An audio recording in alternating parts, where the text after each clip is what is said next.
Hay naturalmente un equipo ideológico armado, yo diría la guerrilla medular, con concepciones polpotistas, extremistas y milenarias, para la cual todo lo que puede existir hoy día debe ser cambiado. Este señor ha dicho que los terroristas son guerrilleros y que Sendero Luminoso tuvo con el Perú una guerra civil. Y creo que esta larga guerra es una guerra ideológica. Los que creen que hay que destruirlo todo y los que creemos que hay que destruir lo malo y desde los cimientos comenzar con una nueva sociedad con justicia, una sociedad socialista.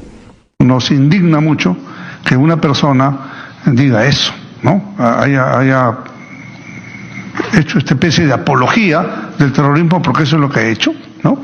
Y eso es un delito.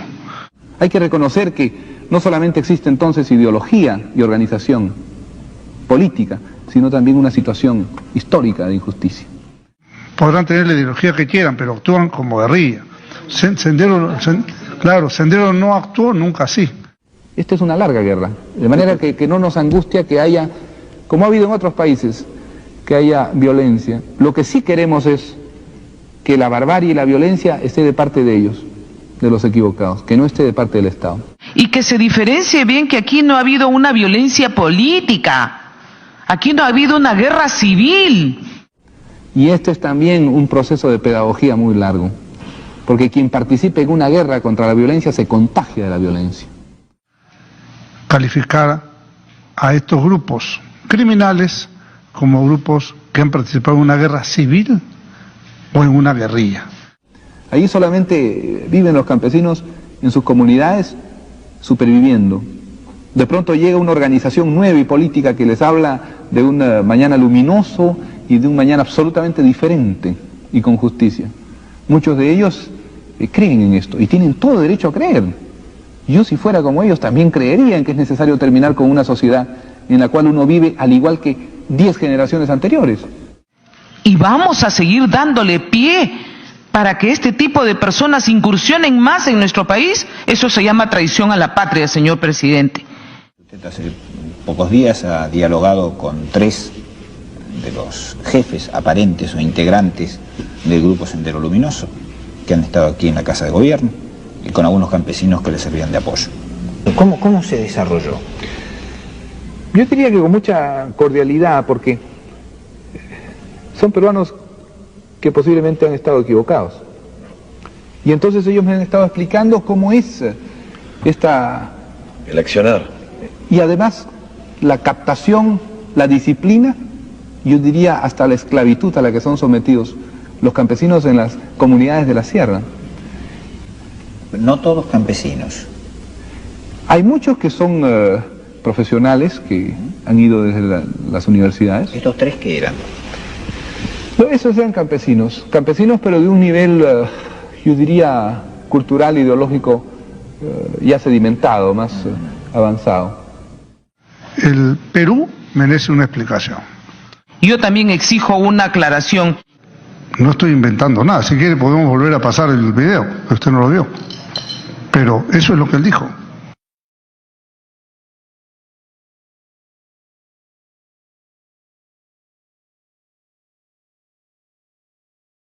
Hay otro tema, que es el de la violencia, con una actividad, no sé cómo definirla, usted, no un problema semántico, no entremos en esto, es decir, guerrillero, terrorista, subversivo. Es irrelevante, es violencia. Es violencia, así es, a esto me queda referir.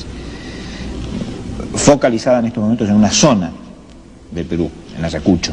No, extendida. Y que se ha extendido a otras zonas, como se habla ahora de la apertura de un segundo frente, hostilizando a este gobierno de la democracia.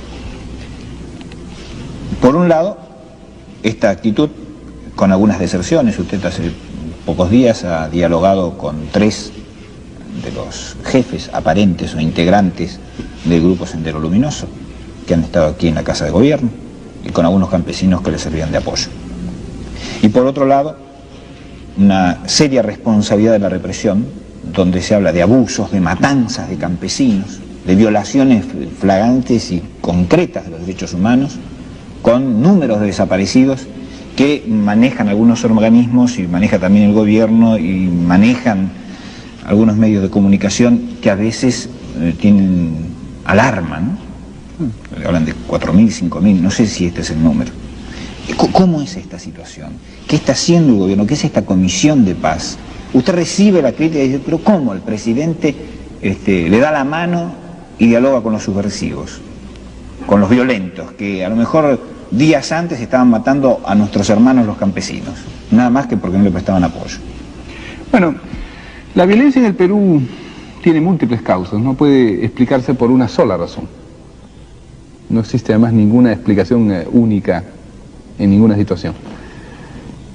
Hay naturalmente un equipo ideológico, armado, yo diría la guerrilla medular, con concepciones polpotistas, extremistas y milenarias, para la cual todo lo que puede existir hoy día debe ser cambiado, y que niega la posibilidad de que el pueblo mismo, por su democracia, se dé una realidad de socialización y de justicia. Pero detrás de este grupo hay una realidad dramática de la cual se alimenta la violencia ideológica, de donde recluta descontento, desilusión histórico. No olvide usted que desde la conquista española hay zonas en el país que han sido absolutamente abandonadas o utilizadas como una cantera de carne humana para extraer mineros, para extraer animales de carga casi. Estas comunidades campesinas viven siglos atrás y a ellas va el terrorista armado de algunas frases y clichés con las cuales va conquistando. Hay que reconocer que no solamente existe entonces ideología y organización política, sino también una situación histórica de injusticia. Entonces el problema no es solamente combatir al grupo armado con un fusil, el problema es solucionar el tema de fondo, que es la injusticia. Por eso nuestra principal preocupación es la descentralización con justicia en el país. Hay que terminar con las diferenciaciones inmensas que hay en sectores sociales de altos ingresos respecto a estos campesinos abandonados. Y en ese sentido, la acción del gobierno está allí en el presupuesto nacional que hemos reformulado en esta segunda parte del año. A los departamentos en los cuales hay olvido histórico, la mayor tasa de mortalidad, de enfermedad, de desatención, hemos destinado a la parte importante del presupuesto. Ahora, respecto a la violencia, que sigue siendo un hecho, es una larga guerra. Esta democracia con sentido social, que yo llamaría de socialismo democrático, tiene que hacer entender poco a poco a la mayor parte de la población que es un camino real y concreto a la solución de sus problemas. Habrán otros que pedirán ir más rápido o que dirán que nada vale. Son los mensajeros de la desilusión. Yo estoy dispuesto a comprobar que estas sociedades tienen esperanza mediante la participación masiva y consciente de sus poblaciones en el voto, en el ejercicio de un gobierno soberano con libertad. Y creo que esta larga guerra es una guerra ideológica. Los que creen que hay que destruirlo todo y los que creemos que hay que destruir lo malo y desde los cimientos comenzar con una nueva sociedad con justicia, una sociedad socialista. Esta es una larga guerra, de manera que no nos angustia que haya, como ha habido en otros países, que haya violencia. Lo que sí queremos es que la barbarie y la violencia esté de parte de ellos, de los equivocados, que no esté de parte del Estado. Y este es también un proceso de pedagogía muy largo, porque quien participe en una guerra contra la violencia se contagia de la violencia. Por eso hemos tenido que tomar decisiones dramáticas respecto a la conducción de las fuerzas que reprimen la violencia en esas zonas y a veces destituir a algunos jefes, como una muestra clara y simbólica de que no es por el camino de responder a la barbarie con la barbarie como vamos a solucionar ese problema. ¿Estos hechos van a ser investigados de violación de los derechos humanos? Y sancionados, y castigados, naturalmente. Pero contra el que ejerce la violencia, ¿usted cómo reprime, presidente? ¿Deteniéndolos?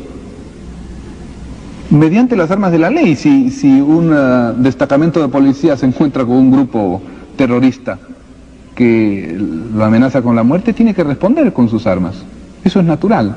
Lo que no puede hacerse es torturar o desaparecer personas o ejecutar. Porque acá las víctimas fundamentalmente de las cuales se está reclamando son los campesinos, los habitantes naturales de ese lugar. Claro, porque hay un problema dramático. El senderismo se vale de los campesinos, a los cuales entrega algunas lanzas, a lo más algunas escopetas de retrocarga, para enfrentarlos así masivamente. a las fuerzas policiales y a las fuerzas del ejército que son profesionales de la guerra. Por eso hay una enorme cantidad de bajas. Ha habido en estos años una enorme cantidad de bajas. Todos sabemos cómo actúa el grupo medular del Sendero en una lucha, en un encuentro. Mueren gentes que apenas tienen una escopeta o algunos cartuchos de dinamita. Es muy raro que muera alguien que tiene un fusil ametralladora, por ejemplo, porque el que tiene el fusil ametralladora es un dirigente. Los dirigentes se quedan atrás. Eso es lo dramático de esta lucha. Y en este diálogo que usted tuvo con estos 3 integrantes de Sendero Luminoso, ¿cómo se desarrolló? Yo diría que con mucha cordialidad, porque son peruanos que posiblemente han estado equivocados. Y entonces ellos me han estado explicando cómo es el accionar. Y además la captación, la disciplina, yo diría hasta la esclavitud a la que son sometidos los campesinos en las comunidades de la sierra. Yo quiero que ustedes se pongan a pensar cómo es la serranía del Perú, donde no hay en muchos lugares escuelas, ni gobernadores, ni policía, ni luz eléctrica, ni agua potable, por cierto, ni posta médica. Allí solamente viven los campesinos en sus comunidades superviviendo. De pronto llega una organización nueva y política que les habla de un mañana luminoso y de un mañana absolutamente diferente y con justicia. Muchos de ellos creen en esto y tienen todo derecho a creer. Yo, si fuera como ellos, también creería en que es necesario terminar con una sociedad en la cual uno vive al igual que 10 generaciones anteriores. Pero entonces, ¿qué hace el Sendero? ¿Cómo los organiza?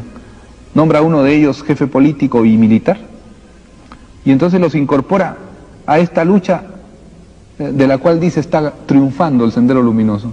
Ellos mismos me decían cuando llegaron que la información que ellos recibían, porque no tienen radios, no tienen comunicación con el exterior, es que la lucha revolucionaria estaba victoriosa. Y entonces iban reclutando cada vez más jóvenes que nunca volvían, porque son jóvenes que se entregan a la muerte. No todos campesinos. Hay muchos que son profesionales que han ido desde las universidades. ¿Estos 3 qué eran? No, esos eran campesinos pero de un nivel, yo diría, cultural, ideológico, ya sedimentado, más avanzado.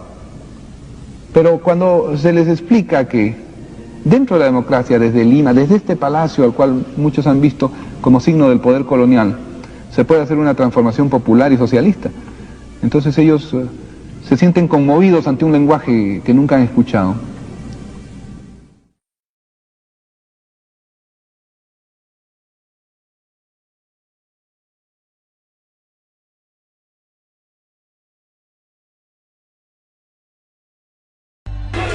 Vía TV, un nuevo concepto de televisión por Internet.